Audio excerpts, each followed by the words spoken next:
Welcome to my podcast.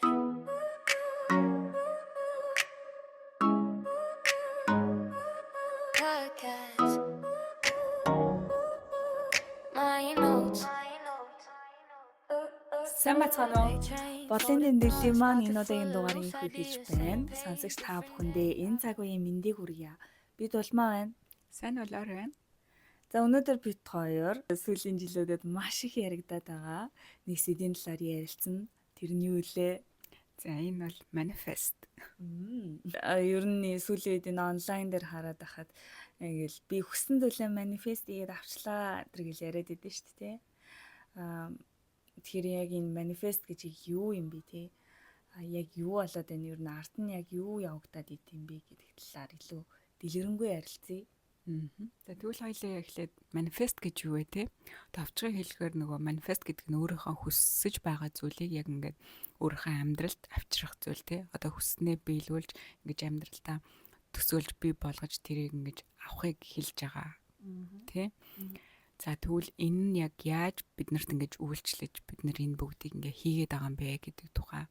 Тэгэл хүмүүс нөгөөс хүслийн самбар хийж ин тэргээл тэгдэж шүү дээ. Он гарахаар ингээд хүслийн самбар маш гоёор хийгээл тавьчихсан энэ байдаг тий.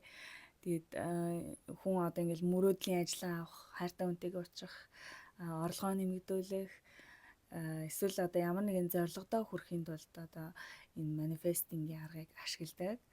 Тэгээд яг яаж хийдэг вэ гэхээр одоо тэр зүйлийнхаа тухай байнга төсөөлөл, бичээл, тэр тухайгаа яриад өөрийгөө одоо аль хэдийн хүрсэн мэтээр ингэж мэдрэх гих мэт юм аргуудыг бол ашиглаад байгаа харагддаг. Тэгээд чи юу нэнд итгэдэг үү? Би яг эхэндээ бүр анх ингэж бол ерөөсөө энэ тухай итгэдэггүй байсан. Тэгээ яаж үйлчлэлтгийг ч ойлгодгүй байсан юм байна.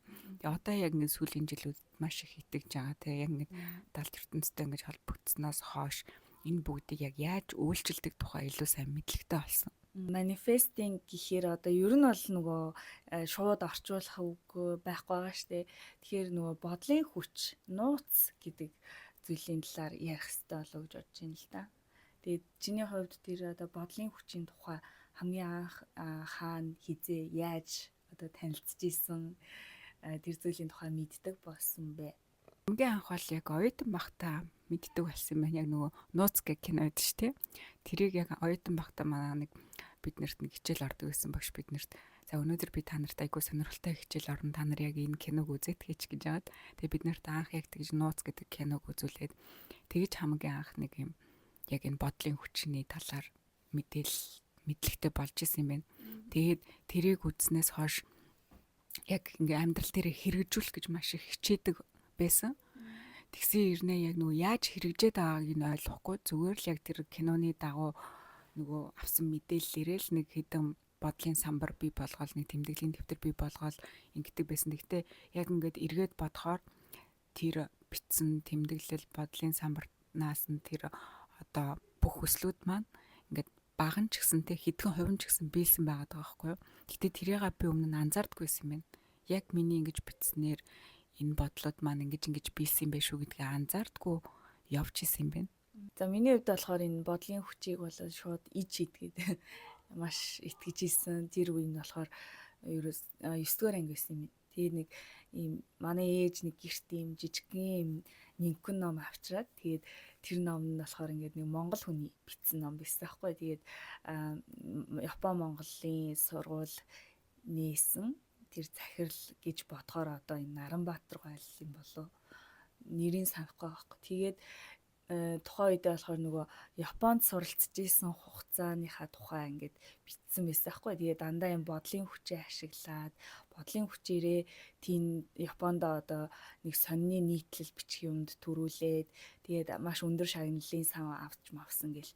Тэгээд Монголдо ирээд ингээд сургууль байгууллаа гэл. Энэ амжилттай амьдралынх нь үндэс нь ерөөсөө энэ бодлын хүч байсан гэдэг талаар биччихсэн. Тэгээд тухайн үедээ би нөгөө уншичаад нүдмэн ер нь бол ингээ нээгдэж байгаа шүү дээ. Пүүх ямар гоё ямар сони юм бэ? Бодлын хүч гэж байд юм уу? Энд ч одоо ич хид юм уу ч гэдэг юм уу. Тэгээ явж байгаад нөгөө нууц гэд номыг олж авсан. Тэгээд яаж байгаа ч мэдэхгүй орж исэн нэг өдөр миний гарт ороод ирсэн байхгүй. Тэгээд тэр нууц гэд номыг уншихтаа болохоор одоо энэ дэлхийн маш мундаг явж байгаа мундаг хүмүүс болохоор бодлын хүч гэдэг энэ зүйлийг мэддэг учраас тийм амжилттай исэн юм аа гэдэг талаар ерөнхийдөө гардаг тий. Тэгээд дээр үед амьдарч исэн тэр Аристотель ч нөгөө янз бүрийн эрдэмтдүүд нь шүү дээ. Эйнштейн ч гэдэм үү тэдгээр хүмүүс ч гэсэндээ ер нь нууцыг мэддэг байсан учраас л ийм том нийлтүүдийг хийгээд ингэсэн гэд. Энгийн иргэдэд болохоор тэр нь болохоор ийм хаалттай байсан. Тэгээд ийм нууц мэдээлэл одоо байсан учраас нууц гэж нэрлсэн юм байна л да. Тэгээ яг тэр номойгоо ингээд уншичаад бүр маш ийм олон асуултын тэмдгүүд үүсчихсэн аахгүй. Яаж биелээд байгаа. Тэгэхээр ид шид гэж бэд юм уу? Яг ард нь яг юу явж байгаа болохоор ингээд биелээд байгаа. Одоо бодолчин тэгэхээр одоо соронц гэсэн үг үү? Таталцлын хүч мөч гэж байдаг гэхэр ч одоо энэ одоо ид шид гэсэн үг үү? Яаж ер нь ингээд бодсон юм билээд ингээд маш их асуултын тэмдэгтэй. Тэгсэн мөртлөөс ямар ч исэн юм догдлол дүүрэнгээр ингэж хүлээж авч ийсэн. Яг тухайн үедээ одоо ингэ бодоход яг бидний тарих оюун хичнээн тэрийг ингэж ойлгож хүлээж авч байгаа ч гэсэн яг одооны төвшөнд бол ингэж бүрэнгүү үстэй ойлгоогүй юм шиг тий. Ийм байт юм байна, ингэж болох юм байна гэдгийг ингэж мэдчихэж байгаа хэрнээ яг юу нь үйлчлээд байгаа, энергийн төвшөнд яаж үйлчлээд байгаа нь тий гэдгийг ерөөсөй ойлгохгүйгээр бид нэр хийдэг байсан юм байна. Тэгээ одоо яг ингээд энергийн төвшөнд ингээд манифест хийх тухай ингээд судлаад ингээд 70% талаас нь ингээд судлаад эхэлсэн чинь бидний энергийн төвшин хүртэл яг хамгийн чухал юм байна те. Гэрлэн бүрхүүл хүртэл чухал юм байна. Оршихуйтай энерги нэгтгэж тэр манифестыг хийх ёстой юм байна гэдэг ингээд маш олон зүйлийг ингэж мэдэрч авч байгаа болохоор энэ бүгдийн утга учирыг бит хоёр одоо л яг ойлгож одоо л яг ингэж амьдралдаа хэрэгжүүлж нэрээ эн чинь ингээд болдсон байх шүү гэдгийг ингээ ойлгоод байгаа тийм. За тэгэхээр нөгөө хүмүүс болохоор ингээ нөгөө энэ бодлын хүчинд итгэдэг ч хүн байна, итгэдэггүй ч хүн байна тий. Тэнгүүт итгэдэггүй хүмүүс нь болохоор юу гэж тайлбарладаг вэ гэхээр одоо ямар нэгэн зүйлд ингээ төвлөрөөд тэрнийхээ тухай бодохоор ер нь тарих угаасаа тэрнийхээ төлөө ингээд ухамсаргүй үедээ ч гэсэн ажиллаж эхэлдэг гэж үзээд идэв штэ. Одоо жишээ нэг юм жирэмсэн болчихгоот ч энэ тэмдгүүл жирэмсэн хүмүүс харагдаад идэв шүү дээ. Тэгээд жирэмсэн биш болцохоор ч ингээд тийм ч олон жирэмсэн үнтэй таардаггүй ч гэдэг юм. Тэгэхээр яг нөгөө юун дээр төвлөрн яг тэрийгээ ингээд олж хараад идэг гэд ер нь тэр утгаар нь тайлбарладаг тий. За тэгээ миний хувьд ч нь болохоор ерөнхийдөө нэг жоохон тийм нөгөө ижид талаас нь итгэдэг хүн баггүй. Тэгээд 10 жилдээ байхасаа эхлээл ингээд нэг дэвтэр нээсэн. Тэгээд тэрэн дээрээ ингээд янз бүрийн бичээл нөгөө хүсэж байгаа юмнуудаа ингээд бичээл байсан. Тэгээд одоо ингээд буцаагаад бодохоор ер нь бол тэр биччихсэн юмнууд маань бас дийлэнх нь биелсэн байдаг. Юм болгон биелдэм үү гэвэл бас үгүй тий. Биелээгүй юмнууд бас байдаг. Тэгээд би болохоор нөгөө 100% нэг жоохон туйшралтайгаар ингээд нөгөө итгэцэн явж байгаа шүү дээ. Бодлын хүч гэл. Тэгээд итгэцэн явж байгаа үедээ болохоор нөгөө миний хувьд ингээд маш чухал гэж тооцож исэн тэр хүсэл маань ингээ биелээгүү. Яг нөгөө өдөр шөнөгүй манифест хийгээд ингээ бодож исэн зүйл маань ингээ биелээгүү байхгүй тухайн нэг 21 онд ч юм уу. Тэнгүүд чинь нөгөө шууд юм санан байдалд ороод юу вэ? Би энэ зүйлийг л бүр амьдралдаа баг хамгийн ихээр ингэж хүсэж ийсэн штэ. Яагаад ингэж энэ маань биелсэнгөө вэ гэдэг тийм нэг уналтанд ороод тэгээ ер нь бол өстэй шал худлаа юмд би энэ олон жил ингэж цагаа зарцуулж итгэж явсан байна.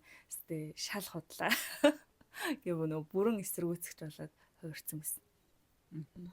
Харин тийм тэгэхээр бас альва аминд ингэж хэд туушрахгүй те бидний одоо манифест гэсэн бүх хүслүүд маань ингэж биелэх албагүй гэдгийг бас ингэж ойлгож ухамсарлах ёстой те. Яг тэгэхээр одоо бид нэр ингэж цаг хугацаа те орчин нөхцөл одоо юу гэдэг бидний ингэж хянаж чадахгүй зүйлүүд энэ амьдрал дээр маш их байна шүү дээ те. Тэгэхээр тэдрийг ингэ бид нар бүгднийг ингэж хяналтандаа авах гал өстө нэрэ гэд ингэж бас өөртөө зовоогоод авах хэрэггүй те. Уул нь бол тий бидний одоо ингэж хүссэн хүсэлт болгон биелэх бүр 100% боломжтой.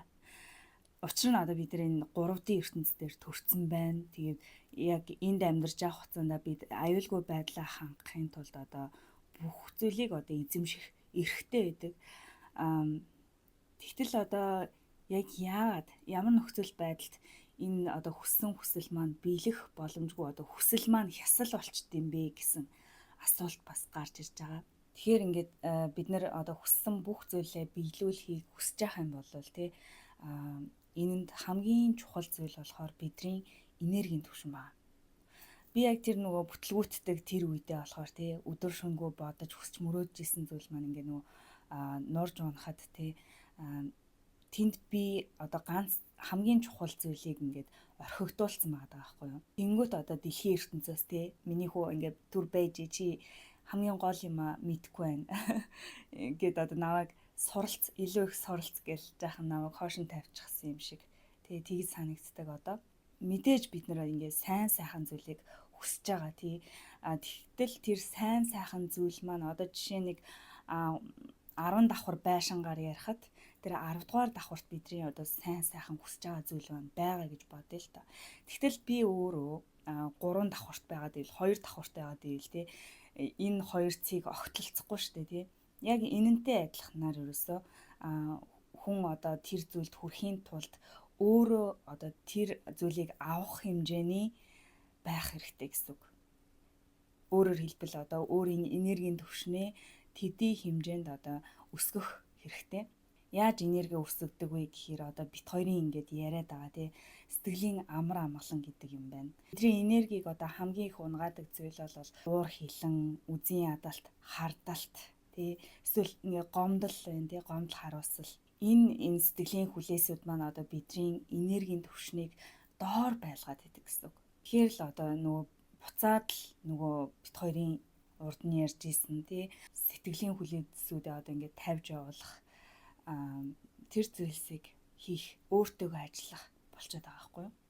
Тэгээ яг одоо өнгөрсөн зуунаас эхлээд бит хоёр одоо өөртөө ажиллаад сэтгэл доторх тэр одоо сөрөг мэдрэмжүүдээ ингэж хүлээн зөвшөөрч гадагшлуулснараа тий тэр цаг мөчөөс бол ингээд миний бодож исэн бүхэн маш хурдан хугацаанд ингээд ямар нэг байдлаар над дээр ирээд байгааг анзаарсан. Тэгээд маш жижигэн зүйл дээр анзаарсан заяа. Тэгэхээр яаж энэ зүйл ингээд нөгөө биелээд байна тий гэдэг тэр нөгөө олон асуултынхаа ер нь бол хариуг саяхан одоо энэ өнгөрсөн жил тий ойлгож байгаа шүү дээ. Ер нь юм энергийн ертөнцийн талаар ингээд илүү их мэдлэгтэй болоод мэдээлэл цуглуулад тэгээ өөрсдөө ч гэсэн энэ бие дээрээ ер нь энерги гэдэг зүйлийг ингээд мэдэрч явах та ер нь бүх зүйлийн ардл ерөөсөө тэр энерги байсан байна гэдгийг ойлгосон тий.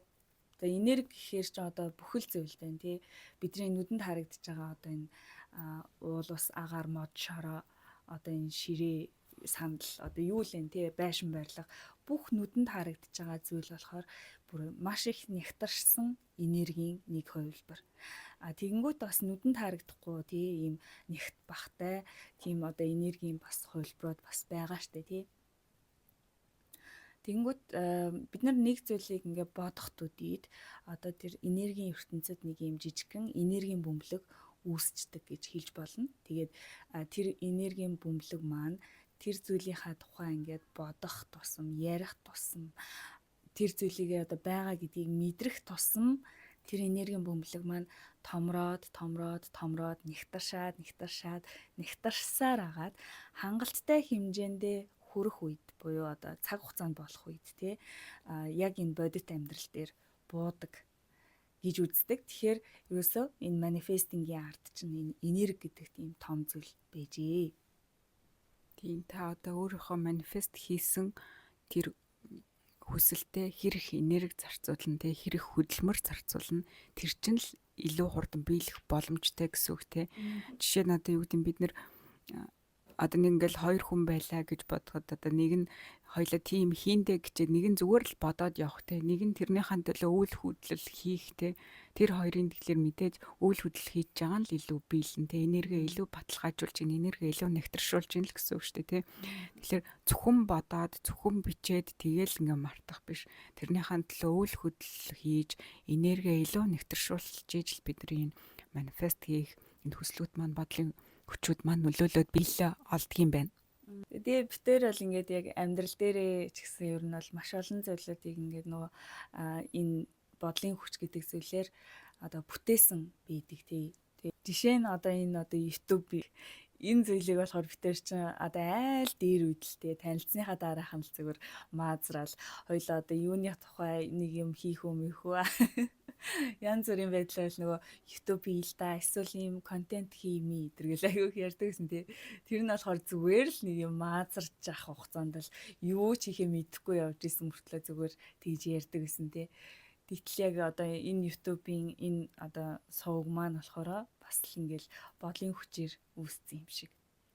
Тэгээ миний хувьд ч болохоор анх нь Европ руу гарч ирж байхдаа Голланд улсыг зорж исэн. Тэгээд оюутан байхдаа болохоор маш олон удаа ингээ нөгөө Швед улс сайхан Швед гэд тэгээд харна.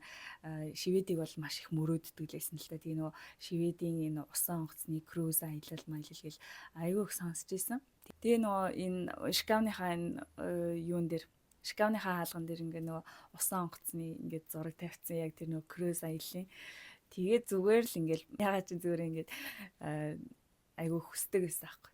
Тэгээ үнэхээр л сайхан улс байдаг гэл амар төсөөлцөн. Тэгээд анх ийш ирж байхдаа Голланд улсыг зориод Голланд руу очсон чинь ямар нэгэн байдлаар тэнд нэг тийм саад үсээд тэгээ за одоо яах вэ буцах уу хайчих уу Франц явах уу энтергээ бэж явах үед болохоор ямар нэгэн байдлаар л яаж иж байгаа л энд ирсэн заяа. Тэгээ яг ийшээ Швед рүү бол зориогүй л дээ. Тэгээд нэг мэдсэн чинь яг энд ирсэн байсан. Бид нэр одоо ямар нэгэн зүйлийг хүсээ тэрнийхээ араас одоо үйлдэл хийх үед ямар нэгэн байдлаар одоо тэр зүг рүү ингээ хөтэлдэг гэдгийг ингээд харуулсан юм шиг тий. За тэгээд нөгөө 2-3 жилийн өмнө л дээ. Энэ шиг нөгөө круиз аяллаар ингээ яваад усан онгоцны. Тэгээд яваад өглөө эрт ингээл босчоол гадагшаа ингээл далаа хараагаал гэжсэн чинь нар яг гарч ирсэн аахгүй. Тэгээд бодож байхдаа би ч нэрээ ингээл Шкавныхаа хаалган дээр энэ онгоцны зургийг ингээл тавьчихсан байдаг байсан шүү дээ. Гэтэ юм айгуу сони юм аа. Би одоо энэ зүйлийг ингээ мөрөөдж исэн юм бах та. Тэгээ мөрөөдөл гэдэг чинь гэтээ ямар сони юм бэ ингээд би тэр үед ингээ маш их хүсэжсэн мөртлөө одоо ингээд энд ирсэн бах та. Ингээ зүгээр энгийн байдаг юм шиг л ингээл бодож штэ ямар сони юм бэ гэх тухайд бас их сонир мэдрэмж авч ирсэн байхгүй.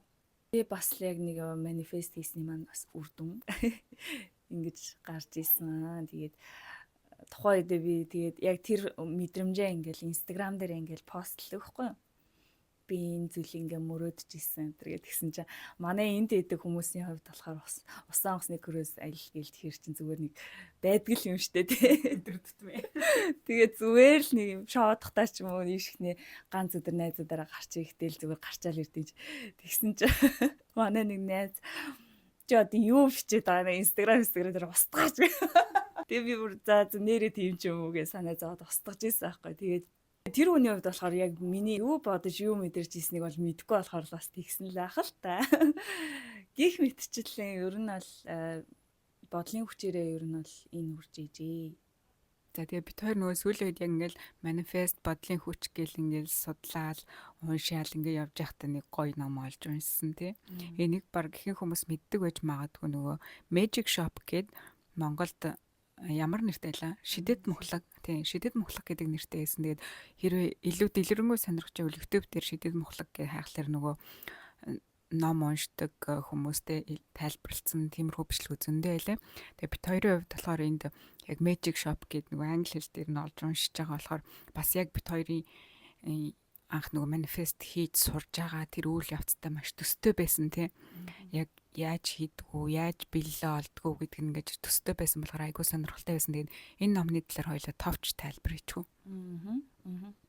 За тэгээд энэ ном маань болохоор юм нэг тарих мэдрэлийн эмч мис засалч хүн байгаа байхгүй юу? Джеймс Доти гэдэг эмч хүн. Тэгээд энэ хүн болохоор яг өнгөрсөн жил 2025 онд нас орсон юм билэ.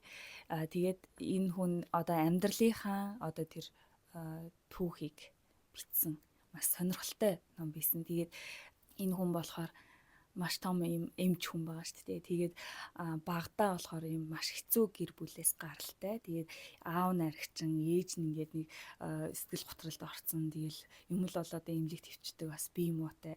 тийм хэцүү айл байсан. Амьдрал нь хэцүү болохоор одоо ингээл амьдралынхаа одоо өртгийгч ингэж төлж чадахгүй тий хоол ундгууч зөндөө хонж исэн үеуд байна. Эсвэл ингээд байрнаасаа хөөгдөд ингээд гудамжинд гарах тохиолдлууд бас зөндөө байсан. Тэгээд Азар гэхүү энэ хүн маань болохоор ийм нэгэн эмэгтэйтэй тааралддаг. Тэр эмэгтэйгийн хүү нь болохоор ийм элбэний одоо янз бүрийн хэрэгслэд зардаг тийм дэлгүүр ажиллаулдаг. Тэгээд хүү дээрээ нэг 100 одоо ингээд ирсэн байх хугацаанд энэ одоо Жим гэдэг энэ хүүтэй танилцаад тэгээд тэр хүүд одоо бодлын хүч манифестингийн тухай одоо зааж өгдөг хаа. Тэгээд энэ хүү болохоор ингээд амьдралынхаа туршид энэ одоо эмэгтэйгийн зааж өгсөн тэр одоо аргаар бүх амьдралаа босгож тэр аимшигтай харанхуй тэр амьдралаасаа гарч чадсан. Тэгээд бүр маш амжилттай амьдраад одоо бүр долларын саятан болоод арх мис заслын одоо ийм эмч мис засалч болж чадсан тийм хүн.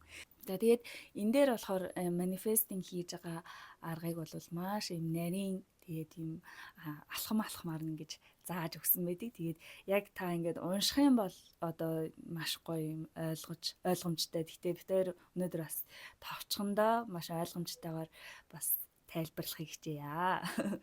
За хамгийн нэгдүгээрт болохоор яаж вэ гэхээр ер нь бол бясалгал хийх те бясалгалын аргыг зааж өгч байгаа байхгүй юу. Энэ хоёр болохоор ингээд нөгөө зуны амралтаар уулзж байгаа шүү дээ. Хичээл амарсан хойно ингээд нэг хэдэн 7 хоног лээ 4-5 7 хоногч лөө хамт тэр хотод тэр эмэгтэй байх болдог. Тэгээд нөгөө өдөр болгон тэр нөгөө элбэний дэлгүүр дээр нь очдог нөгөө хүн маань. Тэгээд одоо тэр хичээлээ тэр нөгөө нэг практик хийдэг байсан. За тэгээ хамгийн нэгдүгээрт болохоор ер нь бол өдөр болгон нэг цагийг одоо энэ бясалгалдаа бол зарцуулахыг эмэгтэй зааж өгдөг. Тэгээд хамгийн нэгдүгээрт ингээд одоо хөлнийхөө хуруунаас авахгүйла дээшээ ингэж явсараад толгойн одоо орой хүртэл бүх эд эрхтнүүдээ нэг нэгээр нь мэдрээд тэр одоо булчин шүрмэс юу вэ те тэр бүх зэгүүдээ ингээ мэдэрч булчингийн суллж амраах дасгалыг эхлээ зааж өгдөг. За тэгээ мэдээж энэ нь бол эхэндээ бол хэцүү байна шүү дээ тий. Тэгээд ер нь хийх тусам практик хийх тусам ингээд илүү ингээд сайжирна. За тэгээд хамгийн нэгдүгээрт ингээд бүх биеэс суллаас орчиж байгаа. За тэгээд дараа нь болохоор бодлоо хоослно. Одоо бодлоо намжаахыг сурж байгаа байхгүй. За тэгээ бидний одоо толгой тархич одоо өстэй нэрэл нөгөө галзуус армагчин гэдэг шиг өстэй илдвэтэй димийг л боддог штэ тий.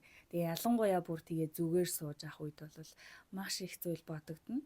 За тэгээ тэр үед болохоор энэ бодлоо ингэж аргамжаах, бодлоо намжаах нь бол ер нь хэцүү байдаг. Тэгээд бид хоёр нөгөө өмнөх бясалгалын тухай ер нь ярьж байхдаа бид нөгөө бодлоо урсгах талаар ярьж исэн тий. Өөрийгөө хөндлөнгөөс харж байгаа юм шиг ер нь бол ингээ бодлоо урсгах гэл. За тэгээ энэ номон дээр яадаг вэ гэхээр нөгөө хүн маань өөрөө маш хэцүү амьдралтай учраас нөгөө их олон амьдралын асуудлууд ингээл толгойд нь харуулж орж ирээл ингээл ер нь бол ийм маш хэцүү байдаг.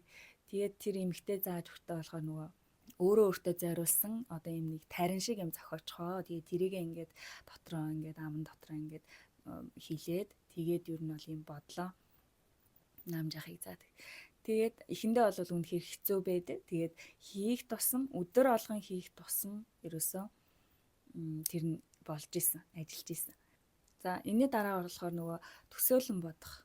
Тэ өөрийн одоо хүслийн жагсаалтыг бичээд тэгээд яг тэдрийгээ одоо яг биелсэн байгаагаар ингэж төсөөлөөд деталь бүрчлэн одоо ингэж өөрийнхөө тархинд ингээд зурагт үзэж байгаа юм шиг тэг кино үзэж байгаа юм шиг ингээд харахыг ингээд санал болгодог. Тэгээд тэрийг нь болохоор ингээд хүн маань эхлээд болохоор хийж чадахгүй штэ тий. Яагаад гэвэл тэр чинь огт одоо хоолтой хоолгүй хондог хүүхэд чинь яаж тэр их одоо сая долларыг ч юм уу эсвэл одоо Porsche машин ч юм уу тий. Тийм зүйлийг ингээд төсөөлж чаддаггүй. Тэгээд тэр үедээ болохоор бас ирээдүйдээ би эмч болмоор байна гэд төсөөлсөн байхгүй. Тэгээд ер нь бол ийм өөрийгөө цагаан халааттай байгаагаар ингэж төсөөлөөд тэгээд ийм төсөөллийн аргыг ингэж хэрэгжилж ирсэн. Тэгээ хамгийн хэцүү зүйл нь болохоор эхлээд ер нь бол ингээд тэр өөртөө байхгүй зүйлийг тэгж харна гэдэг чинь тий маш хэцүү штэ ер нь төсөөлж ингэж харна гэдэг чинь. Тэгэхээр юу гэж санал болгосон бэ гэхээр ингээд цантцсан цонхны араас чи тэр зүйлийг ингээ харж ийн гэж төсөөлөө. Тэгээд өдөр болгон хийх тусам чинь тэр цанттай цонх ч одоо ингээд цан нь баг багаар арилсаар агаад одоо хийх тусмал ерөөсөө ингээд тэр мөрөөдөл чинь тодорч ингээд ирнэ гэд нөгөө эмэгтэй зааж өгдөг. Тэгээ нөгөө хүмүүс маань ингээд ер нь бол яг энэ аргыг ашиглаад тэрхүү одоо хэцүү амьдралаас тэр одоо долларын саягтан маш том юм мэс засалч, тархины мэс засалч болж өөрчлөгдөж чадсан. За тэгээд ерөнхийдөө ингээд дүгнэхэд яг ингээд энэ манифест гэдэг тухай тий бодлын хүчний тухай яг ингэж итгэх итгэхгүй нь ерөөсөө таны өөрийн чинь асуудал тий хувь хүний асуудал. Бит хоёрын хувьд болохоор яг энэ бүгдэд ингэж итгэж яг ингэж амьдрал дээр хэрэгжүүлж байгаа болохоор яг энэ бүгд байдсан байна, ингэж ажилтсан байна гэдэг энэ ухааныг одоо л ойлгож яг ингэж амьдрал дээр илүү хэрэгжүүлж бодитоор мэдрээд байгаа тий. Тэгээд яг энэ юуг уншаа явж исэн чинь за манифестинг ингэж хийх юм байна гэдэргээл уншаа явж байгаа штэ. Тэнгүүт чинь сүүлдээ нөгөө нэг хэлэх гэж байгаа санаа нь арай өөр байсан юм байна гэдгийг бас ойлгосон. Тэгээд тэр нь юу вэ гэхээр хүн хэдий одоо тий гаднаа одоо ингээл өстэй маш олон юм эд хөрөнгө бүх зүйл ингээл авж иж болно. Тэгтэл одоо хүн дотроо одоо хоосон бол юу ч тэр дотоод орон зайг одоо дүүргэж чадахгүй юм байна гэдгийг одоо бас ойлгосон тий.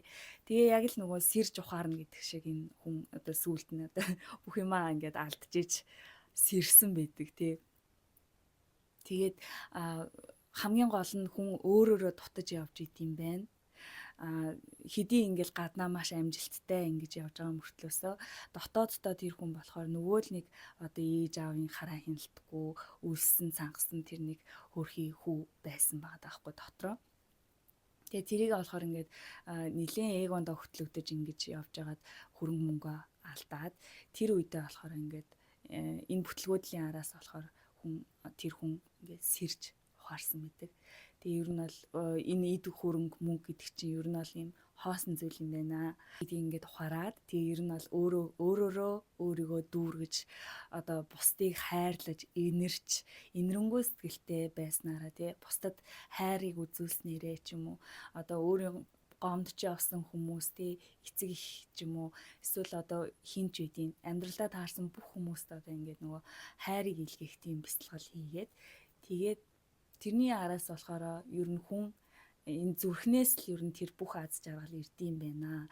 Түүнээс ийм эд хөрөнгөөс бол тэгж төдийлөн аз жаргал ирдгүүн байна гэдэг тийм поинттай болоод явцсан ш сүлдээ.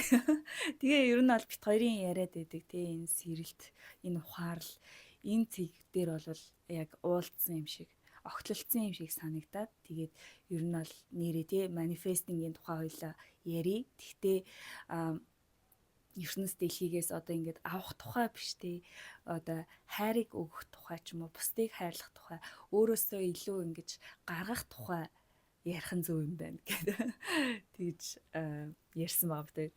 Тий нэгэсэндээ өгөө аваагаа тэнцүүлэх тий.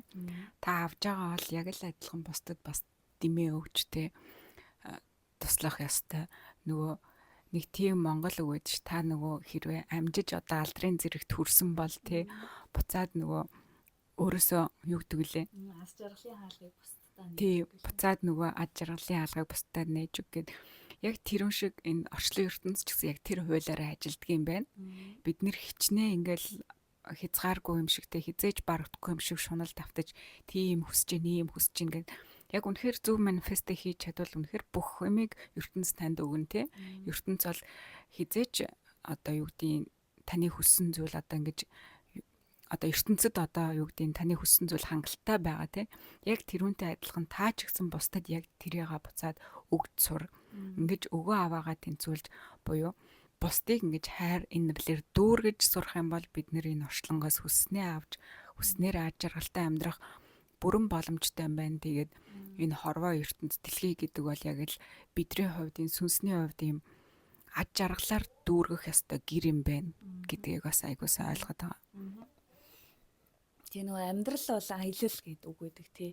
Эн чинь болохоор одоо ингээл Америк руу аялал, Европ руу аялал, Аз руу аялал энэ аяллыг яг хуу хийж болно л да. Гэхдээ яг гол утга нь бол яг энэ биш тий.